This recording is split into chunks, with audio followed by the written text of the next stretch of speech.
Hello दोस्तों, आप सभी का स्वागत है मेरा यूट्यूब चैनल सुबह स्टडी पे। आज हम लोग पढ़ेंगे जो इरोटेरिया बुक है जिसमें 75 सब MCQ दिया गया है, उसका डिस्कशन सेट नंबर रहेगा 72। तो चलिए शुरू करते हैं। इसमें पहला क्वेश्चन हो जाएगा। पहला क्वेश्चन है, इनमें से किसे एस्थेनोस्फीयर के नाम से जाना जाता है। इनमें से किसे एस्थेनोस्फीयर के नाम से जाना जाता है, तो ये जाना जाता है मेंटल के ऊपरी भाग को। मेंटल को जो ऊपरी भाग है उसे जाना जाता है। ऑप्शन हो जाएगा सी। और ये पृथ्वी के जो मेंटल है ये मध्य भाग है। ऊपरी भाग कहेगा तो ऊपरी भाग हो जाएगा, भू पर पट्टी हो जाएगा क्रस्ट, और कोर जो है ये निचली भाग है। 2 नंबर देखेंगे, ट्रांजिस्टर किस पीढ़ी का कंप्यूटर है। जो ट्रांजिस्टर है ये कौन सी पीढ़ी के कंप्यूटर है, तो ये दूसरी पीढ़ी के कंप्यूटर है। पहला पीढ़ी के कंप्यूटर जो था किस पे आधारित था, तो ये वैक्यूम ट्यूब पे आधारित था। दूसरा हो जाएगा ट्रांजिस्टर। तीसरा जो कंप्यूटर था तीसरा पीढ़ी के, ये IC चिप पे आधारित था। और चौथा आधारित है माइक्रो प्रोसेसर पे। आगे देखेंगे, अगला क्वेश्चन हो जाएगा 3 नंबर क्वेश्चन हो जाएगा, तिलैया बांध किस नदी पर स्थित है। जो तिलैया बांध है ये किस नदी पे स्थित है, ये स्थित है बराकर नदी पे। कहाँ पे, तो झारखंड में। भारत के पहला नदी घाटी निगम कहेगा कौन हो जाएगा, ये हो जाएगा दामोदर नदी घाटी निगम, जिसकी स्थापना हुआ था 1948 में। दामोदर नदी जो है ये भी झारखंड में बहती है, छोटा नागपुर के पठार से निकलती है। और ये कहाँ पे जाके मिलती है, तो हुगली नदी में मिलती है। फाल्गु नदी के अन्य नाम कहेगा तो निरंजना नदी हो जाएगा। 4 नंबर क्वेश्चन है, निम्नलिखित में से कौन सी झील 2 भारतीय राज्यों के साथ सीमा साझा करती है। तो 2 भारतीय राज्यों के साथ सीमा साझा करने वाला झील हो जाएगा पुलिकट झील। ऑप्शन हो जाएगा डी। ये आंध्र प्रदेश तथा तमिलनाडु की सीमा पर स्थित है। चिल्का झील कहाँ पे है, तो ये उड़ीसा में है। लोनार झील कहेगा तो महाराष्ट्र में है। कोलेरू झील ये आंध्र प्रदेश में है। आगे बढ़ेंगे, अगला हो जाएगा पीर पंजाल श्रेणी स्थित है। जो पीर पंजाल श्रेणी है ये कहाँ पर स्थित है, तो ये जम्मू कश्मीर में स्थित है। ऑप्शन हो जाएगा ए। चंगू झील कहेगा तो सिक्किम में है। सात ताल कहाँ पे स्थित है, उत्तराखंड में। रेणुका झील कहाँ पे है, तो हिमाचल प्रदेश में है। और ये भारत के सबसे छोटा आर्द्र भूमि साइट है। 6 नंबर हो जाएगा, दिए गए विकल्पों में कौन सा देश भूभाग अवेष्टित देश नहीं है। तो इसमें से कह रहा है कौन सा देश जो है जो कि भूभाग अवेष्टित देश नहीं है, तो कौन नहीं है, तो ये ब्राज़ील नहीं है। ऑप्शन हो जाएगा डी। बाकी सर्बिया, रवांडा और मोल्डोवा जो है ये है। सर्बिया की राजधानी कहेगा तो बेलग्रेड हो जाएगा। रवांडा की राजधानी हो जाएगी किगाली। और ब्राज़ील की राजधानी कहेगा तो रियो डी जेनेरियो है।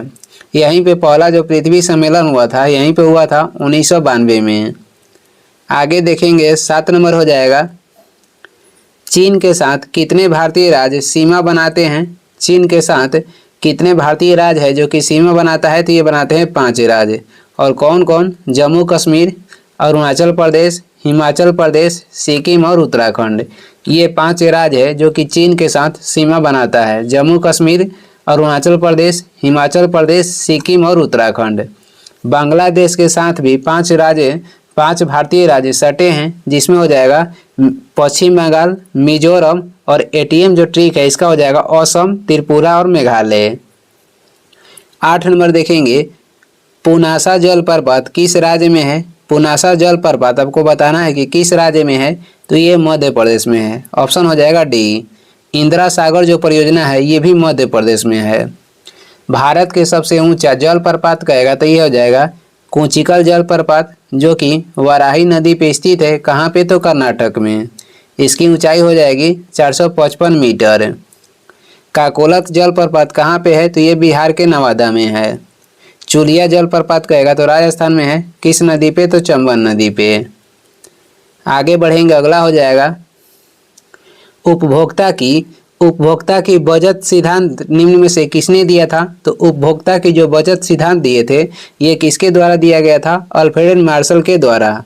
अल्फ्रेड मार्शल के द्वारा दिया गया था। उपभोक्ता की बचत सिद्धांत के जो सिद्धांत है वो दिया गया था। जनसंख्या जो है ये दुगनी गुणांक के साथ बढ़ रही है, ये कौन कहे थे, तो ये माल्थस ने कहे थे। बाजार के नियम के बाजार के नियम के सिद्धांत कौन दिए थे? तो ये दिए थे जेबी से। विश्व उपभोक्ता दिवस कहेगा तो ये मनाया जाता है 15 मार्च को, और वही राष्ट्रीय उपभोक्ता दिवस कहेगा तो 24 दिसंबर को मनाते हैं। 10 नंबर हो जाएगा, क्षेत्रीय ग्रामीण बैंक की स्थापना किस समिति के सिफारिश पर की गई थी? जो क्षेत्रीय ग्रामीण बैंक है इसकी स्थापना किस समिति की सिफारिश पर की गई थी? भंडारी समिति के सिफारिश पर। ऑप्शन हो जाएगा डी। दिनेश गोस्वामी समिति के संबंध कहेगा तो चुनाव सुधार से है। भगवती समिति के संबंध हो जाएगा बेरोजगारी से।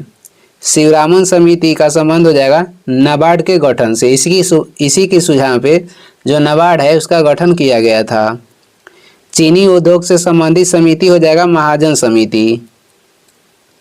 11 नंबर देखेंगे, बाल गंगाधर तिलक किस अखबार का संपादन करते थे? तो ये करते थे कौन अखबार के? केसरी अखबार का। ऑप्शन हो जाएगा ए। और ये किस भाषा में प्रकाशित होता था? मराठी भाषा में। और इनका एक और पत्रिका है मराठा जो कि अंग्रेजी भाषा में प्रकाशित होता था। केसरी किस भाषा में? तो मराठी में। और मराठा जो पत्रिका था ये अंग्रेजी में प्रकाशित होता था। इंडिया मिरर पत्रिका के संपादक कौन थे? देवेंद्र नाथ टैगोर। आगे बढ़ेंगे, अगला क्वेश्चन हो जाएगा, तत्वबोधिनी सभा संस्था के संस्थापक कौन थे? तो ये थे देवेंद्र नाथ ठाकुर। ऑप्शन हो जाएगा सी। तत्वबोधिनी सभा के गठन कब किए थे? तो 1839 में। दादा भाई नौरोजी को भारत के ओल्ड मैन के नाम से जाना जाता है। आचार्य केशव चंद्र सेन ने भारतीय ब्रह्म समाज के गठन किए थे। कांग्रेस के प्रथम अध्यक्ष कहेगा कौन थे? तो ये थे बोमेश चंद्र बनर्जी। कांग्रेस के गठन 1885 में हुआ था। आगे देखेंगे, कांग्रेस के किस अधिवेशन में सदस्यों हेतु खादी वस्त्र अनिवार्य कर दिया गया? कांग्रेस के कौन सा अधिवेशन था जिसमें सदस्य के लिए खादी वस्त्र अनिवार्य कर दिया गया? तो यह अधिवेशन था गुवाहाटी जो कि 1926 में हुआ था। इसका अध्यक्ष कौन थे? श्रीनिवास अयंगर। पहली बार कांग्रेस के किस अधिवेशन में राष्ट्रीय गीत गाया गया था? तो ये कलकत्ता अधिवेशन में गाया गया था 1896 में। उस समय इसका अध्यक्ष थे रहमतुल्लाह सियानी। और पहली बार कांग्रेस के किस अधिवेशन में राष्ट्रीय गान गाया गया? तो ये भी कलकत्ता अधिवेशन में गाया गया था 1911 में। उस समय अध्यक्ष थे बिशन नारायण धर। कांग्रेस के प्रथम कहेगा महिला अध्यक्ष कौन थी? तो ये थी सरोजनी नायडू जो कि कलकत्ता अधिवेशन में बनी थी 1917 में। वही आपसे पूछेगा कि कांग्रेस के प्रथम भारतीय महिला अध्यक्ष कहेगा तो भारतीय हो जाएंगी सरोजनी नायडू जो कि कानपुर अधिवेशन में 1925 में बनी थी। आगे बढ़ेंगे, 14 नंबर हो जाएगा, भारतीय संविधान के लिए प्रथम संशोधन विधेयक कब लाया गया? तो ये कब लाया गया था? पहला तो 1951 में। ऑप्शन हो जाएगा बी। दशमलव प्रणाली की शुरुआत भारत में कब हुआ था? 1957 में। निर्वाचन आयोग के गठन हुआ था भारत में कब?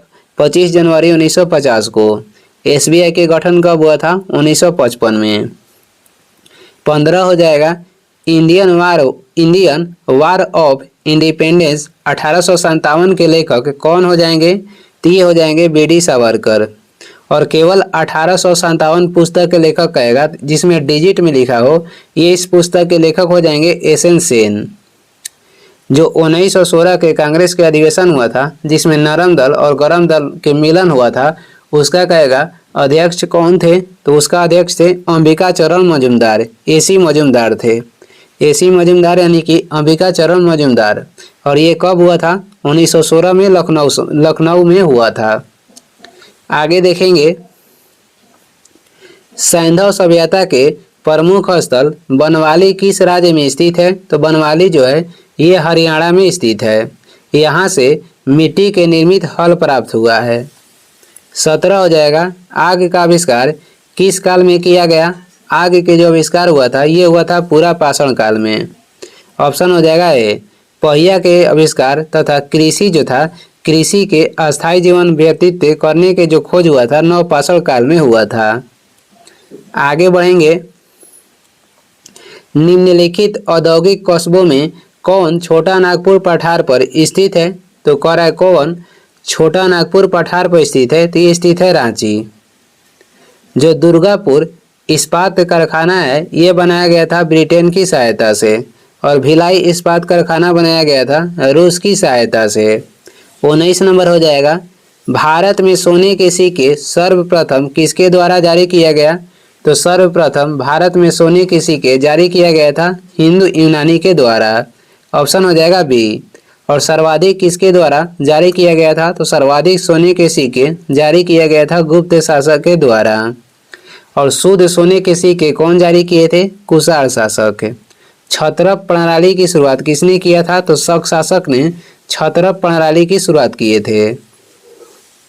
20 नंबर क्वेश्चन देखेंगे, राष्ट्रीय ग्रामीण स्वास्थ्य मिशन किस पंचवर्षीय योजना में शुरू किया गया था? जो राष्ट्रीय ग्रामीण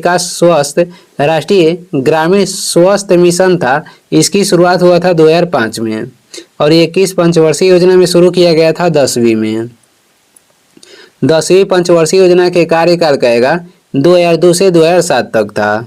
5वीं पंचवर्षीय योजना जो कि 1 साल पहले ही बंद हो गई थी, इसकी कार्यकाल हो जाएगा 1974 से 1978। 6ठी पंचवर्षीय योजना के कार्यकाल 1980 से 85 था, और जो 11वीं पंचवर्षीय योजना था इसका कार्यकाल 2007 से 2012 था। 21 देखेंगे, भारत में खाद्य प्रबंधन का निम्न में से कौन सा उद्देश्य नहीं है? भारत में खाद्य प्रबंधन का निम्न में से कौन सा उद्देश्य नहीं है? तो कौन सा नहीं है? खाद्यान्नों का निर्यात ये उद्देश्य नहीं है। ऑप्शन हो जाएगा ए। विश्व खाद्य दिवस कहेगा तो 16 अक्टूबर को मनाते हैं, और विश्व खाद्य सुरक्षा दिवस मनाया जाता है 7 जून को। आगे बढ़ेंगे, ब्रह्मसूत्र पुस्तक निम्नलिखित में से किस संप्रदाय से संबंधित है? तो ये संबंधित है श्री वैष्णव संप्रदाय से। ऑप्शन हो जाएगा डी। जो वारकरी संप्रदाय है इसका गठन कौन किए थे? तो ये किए थे तुकाराम। आगे बढ़ेंगे, निम्नलिखित में से किसके द्वारा सेना को नगद वेतन देने एवं अस्थायी सेना का नींव रखा गया? पर निम्नलिखित में से किसके द्वारा सेना का नगद वेतन तथा अस्थायी सेना का नींव रखा गया? तो ये रखा गया था अलाउद्दीन खिलजी के द्वारा। ऑप्शन हो जाएगा बी। अलाउद्दीन खिलजी ने दीवान मुस्तखराज के गठन किए थे। पहली बार नहर निर्माण की शुरुआत किसके द्वारा किया गया था? गयासुद्दीन तुगलक के द्वारा। और कहेगा सर्वाधिक नहर के निर्माण कौन करवाए थे? तो फिरोज शाह तुगलक। पागल बादशाह किसे कहा गया? मोहम्मद बिन तुगलक को। आगे देखेंगे, 24 नंबर क्वेश्चन हम लोग देखेंगे। 24 नंबर में है, कैबिनेट मिशन के प्रस्ताव पर गठित अंतरिम मंत्रिमंडल में उद्योग तथा आपूर्ति मंत्री कौन थे? तो अंतरिम मंत्रिमंडल में जो उद्योग तथा आपूर्ति मंत्री थे ये थे जॉन मथाई। ऑप्शन हो जाएगा बी। वही जब स्वतंत्र भारत के प्रथम मंत्रिमंडल के गठन हुआ था 1947 में, उसमें कहेगा उद्योग तथा आपूर्ति मंत्री कौन थे? तो उसमें थे डॉक्टर श्यामा प्रसाद मुखर्जी। ऑप्शन हो जाएगा सी। और स्वतंत्र भारत के प्रथम जो मंत्रिमंडल के गठन हुआ था उसमें खाद्य एवं कृषि मंत्री बने कौन? राजेंद्र प्रसाद। और कार्य, खान तथा ऊर्जा मंत्री कौन बने? तो ये बने थे BN गाडगिल। आगे बढ़ेंगे, अगला क्वेश्चन हो जाएगा 25 नंबर है, निम्नलिखित में से किस अधिनियम द्वारा गवर्नर जनरल की परिषद की विधायी एवं प्रशासनिक कार्यों को अलग कर दिया गया? करा निम्नलिखित में से किस अधिनियम के द्वारा गवर्नर जनरल की परिषद की विधायी एवं प्रशासनिक कार्यों को अलग कर दिया गया? तो ये किस अधिनियम के तहत किया गया था? 1853 ईस्वी के चार्टर अधिनियम के तहत। ऑप्शन हो जाएगा ए। अप्रत्यक्ष निर्वाचन प्रणाली की शुरुआत किस अधिनियम के तहत किया गया? 1892 ईस्वी के भारत परिषद अधिनियम के द्वारा। 1919 ईस्वी के भारत शासन अधिनियम के द्वारा पहली बार भारतीय महिलाओं को वोट देने का अधिकार दिया गया। आगे देखेंगे 26 नंबर हो जाएगा, इसमें कह रहा निम्नलिखित में से कौन सुमिलित नहीं है? तो हम लोग बारी बारी देख लेते हैं। भाग 9 में क्या है? तो इसमें पंचायती राज्य के उल्लेख है और ये सही है। भाग 8 में क्या है? तो संघ एवं राज्य क्षेत्र का उल्लेख किया गया भाग 8 में, ये भी सही है। संघ एवं राज्यों के अधीन सेवाएं जो है ये भाग 13 में नहीं है, ये भाग 14 में है। तो यही जो कह रहा है कौन सा सुमिलित नहीं है? सी जो है सुमिलित नहीं है। ऑप्शन हो जाएगा सी। आपात उपबंध किस भाग में है? तो ये भाग 18 में है। इसमें कौन सा ही नहीं था, तो ऑप्शन सी हो जाएगा। आगे देखेंगे 27 नंबर क्वेश्चन है। 27 नंबर हो जाएगा, भारतीय संविधान के प्रस्तावना में स्वतंत्रता, समानता एवं बंधुत्व का आदर्श किस देश के संविधान से लिया गया है? तो ये लिया गया है फ्रांस के संविधान से। फ्रांसीसी जो क्रांति हुआ था ये 1789 में हुआ था। आपात उपबंध ये किस देश के संविधान से लिया गया है? जर्मनी के संविधान से। विधि द्वारा स्थापित जो प्रक्रिया है ये लिया गया है जापान के संविधान से।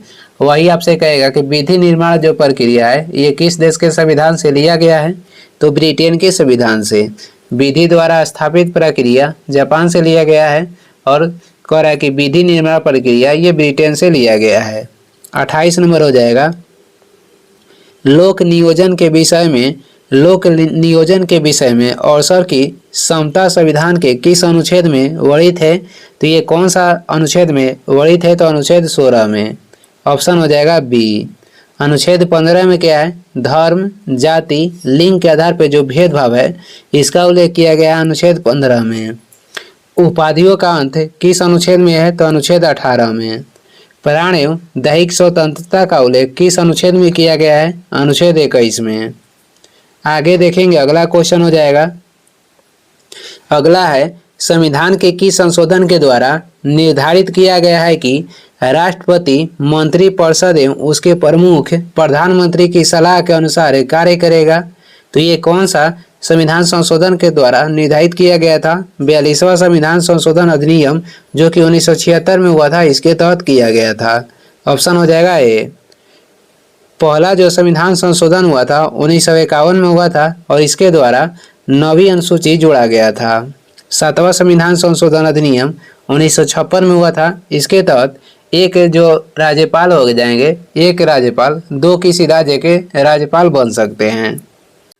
30 नंबर क्वेश्चन देखेंगे। 30 नंबर में है, गंगा डॉल्फिन को राष्ट्रीय जलीय जीव कब घोषित किया गया? तो गंगा डॉल्फिन को राष्ट्रीय जलीय जीव घोषित किया गया था 2009 ईस्वी में। ऑप्शन हो जाएगा बी। और गंगा नदी को राष्ट्रीय नदी के दर्जा कब दिया गया था? तो ये दिया गया था 2008 ईस्वी में। एनजीटी की स्थापना कब हुआ था? 2010 में हुआ था और इसका मुख्यालय कहाँ पे है? तो नई दिल्ली में है। 2011 की जो जनगणना हुआ था इसमें जनगणना आयुक्त कौन थे? सी चंद्रमौली थे। 31 नंबर क्वेश्चन देखेंगे। 31 नंबर में हो जाएगा, वरीयता अनुक्रम में निम्न में से पहले कौन आते हैं? इसमें वरीयता के अनुक्रम में आपको बताना है कि निम्न में से पहले कौन आते हैं। तो इसमें पहले आ जाएंगे राज्यों के राज्यपाल, अपने राज्यों के राज्यपाल इसमें पहले आ जाएंगे। ऑप्शन हो जाएगा डी। लोकसभा के अध्यक्ष तथा भारत के जो मुख्य न्यायाधीश होते हैं इन दोनों के पद बराबर होता है वरीयता के क्रम में। तो इसमें से सबसे पहले हो जाएंगे डी, यानी कि राज्य के राज्यपाल।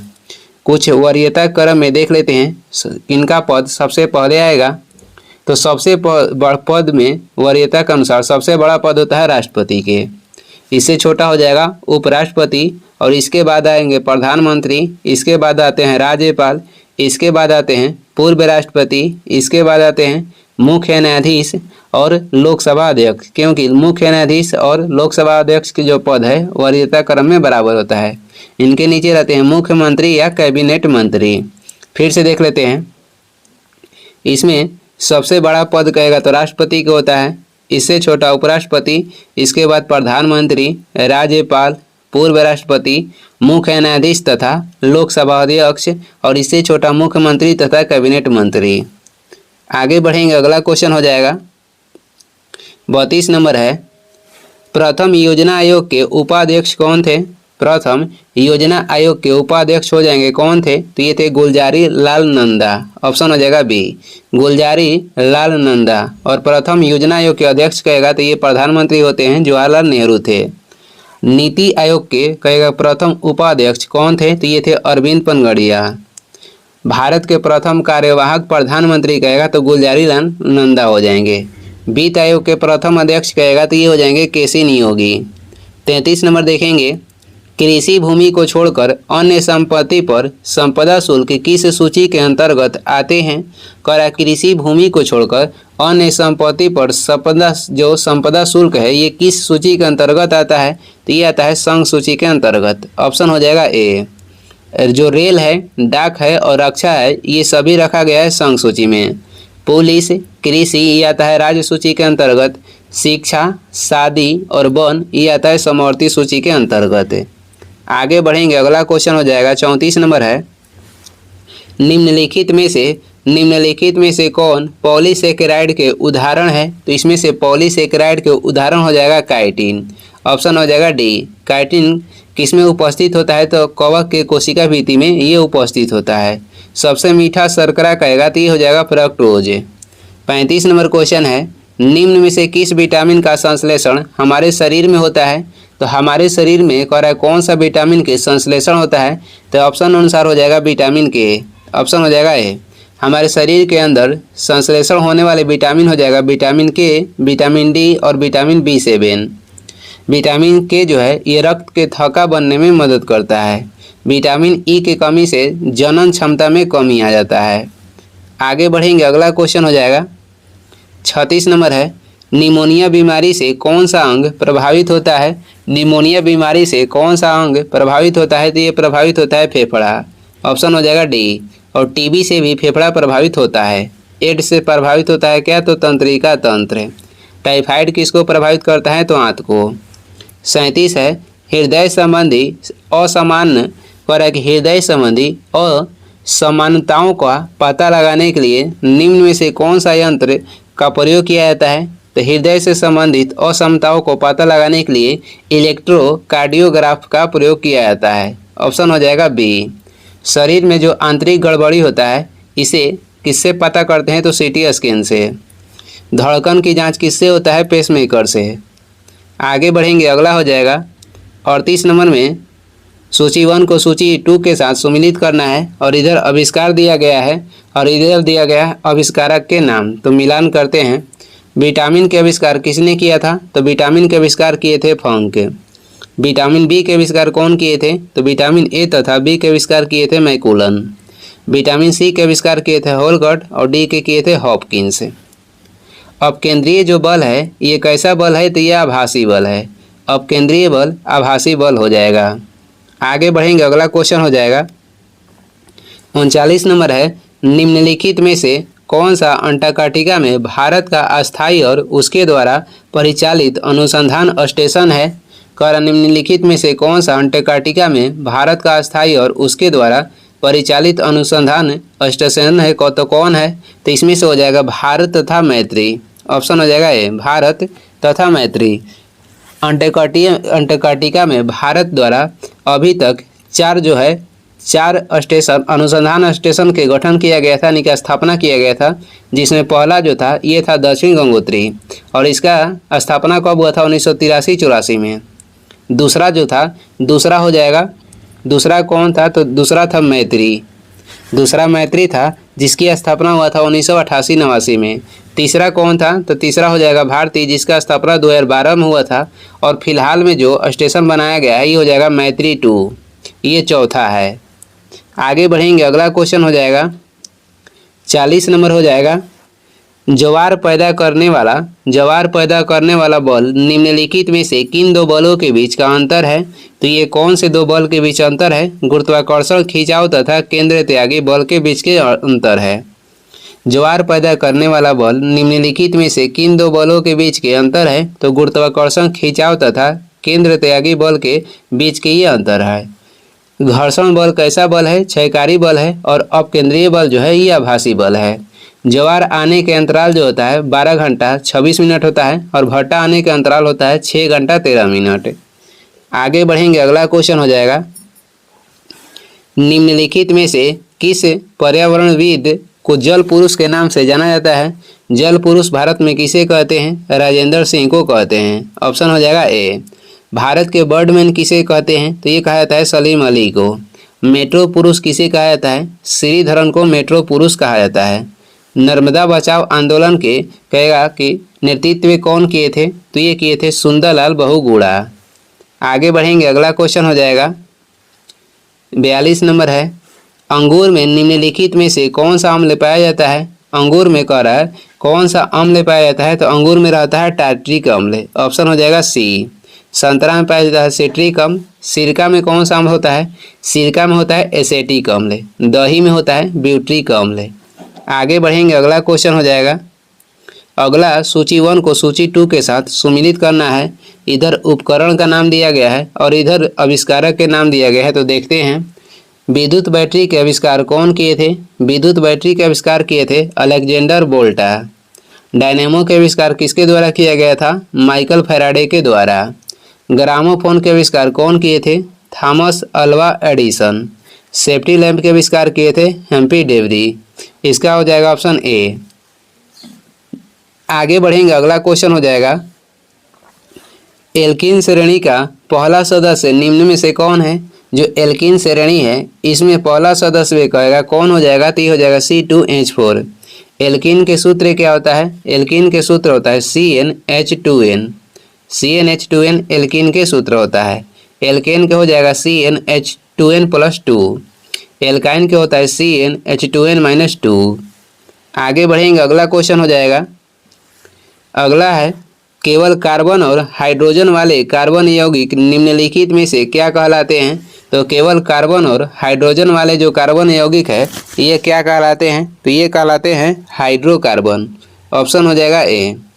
जो हाइड्रोजन तत्व है ये वर्ग 17 में रखा गया है और ये कौन कौन सा हो जाएगा? तो ये हो जाएगा फ्लोरीन, क्लोरीन, ब्रोमीन, आयोडीन, एस्टेटिन और टेंसिन। ये 6 जो है ये हाइड्रोजन तत्व है और ये कृत्रिम है। आगे देखेंगे, 46 नंबर हो जाएगा। अवरक्त विकिरण के संबंध में निम्नलिखित में से कौन सा कथन सत्य है? तो बारी बारी देख लेते हैं। अवरक्त विकिरण के संबंध में कौन सा कथन जो है सत्य है? तो देखते हैं, इसकी खोज विलियम हर्शेल नामक वैज्ञानिक ने किया था। ये जो कथन है सही है। अवरक्त किरण के खोज कौन किए थे? तो विलियम हर्शेल किए थे। यह एक विद्युत चुम्बकीय तरंग है, ये भी सही है क्योंकि यह एक विद्युत चुम्बकीय तरंग है।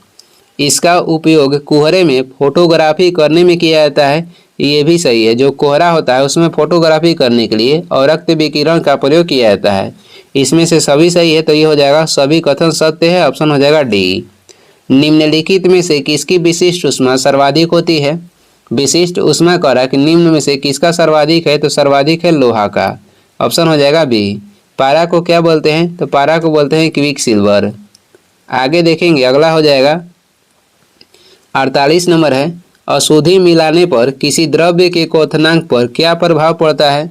कह कि अशुद्धि मिलाने पर किसी द्रव्य के क्वथनांक पर क्या प्रभाव पड़ता है? तो द्रव्य के जो क्वथनांक है ये बढ़ता है। द्रव्य के क्वथनांक क्या होता है? बढ़ता है। वही कहेगा कि ताप बढ़ने पर द्रव्य का सैन्यता तथा पृष्ठ तनाव पर क्या प्रभाव पड़ेगा?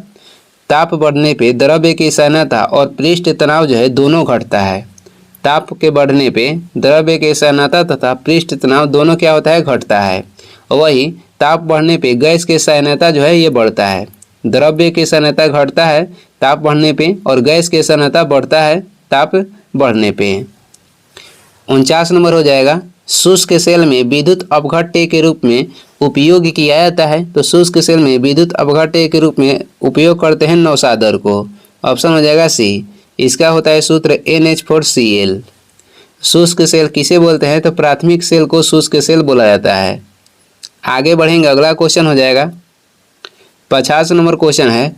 ग्रेफाइट के संबंध में निम्नलिखित में से कौन सा कथन गलत है? तो देखते हैं, यह विद्युत का सुचालक है। ये तो कथन जो है सही है क्योंकि ग्रेफाइट जो है अधातु होते हुए भी ये विद्युत के सुचालक है और ये अपवाद के रूप में है। इसका अपेक्षिक घनत्व जो है 2.2 होता है, ये भी सही है। इसे काला शीशा भी कहा जाता है, ये भी सही है।